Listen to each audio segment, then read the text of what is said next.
আমার ভাই ফাঁসি হবে, মিথ্যা কথা বলবো কেন?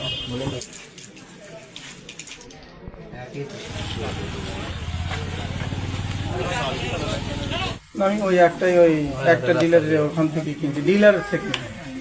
সাধারণ জনগণ নেয় না। সে কোন ডিলারের আন্ডারে সে সাধারণ জনগণ? সেটা হলো আবুল কালাম ওখান থেকে কিনছি আর কি। ওখান থেকে ডিলার বিক্রি করছে তো? না না, ডিলার করেনি, সাধারণ মানুষ কেনে না। ওই এতগুলো মাল তো সাধারণ মানুষ তো এক বস্তা দুই বস্তা এক বস্তা দুই বস্তা করেই কিনছি, করে ঢালিয়ে অন্য বস্তা কিনছি। ওই বস্তাও আছে এবং সাদা বস্তা।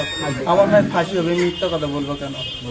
ওই সাদা বস্তা নিচে আমি নিজেই চেঞ্জ করে নিছি এবং হলো ওই বস্তাগুলা 50 কেজি বস্তা আসে না, ওই বস্তাটা ভাঙে ভাঙে দেন, ওই সিস্টেমে নিছি। আপনার মহিলাকে বলছেন না যে এটা কেউ জানায়েন না? আমাদের কাউকে বলার দরকার নেই, আমি এখান থেকে নিয়ে এটা কেন বলছেন? এটা যদি জানাই না থাকতো আপনারা অপরাধ তাহলে আপনি না জানেন। ওইভাবে জানি না যে এইভাবে এটা হবে, ওইভাবে জানেন। আমি মিথ্যা তো বলতেছি না, এটাই আমি নেটের কথাই বলতেছি। হ্যাঁ।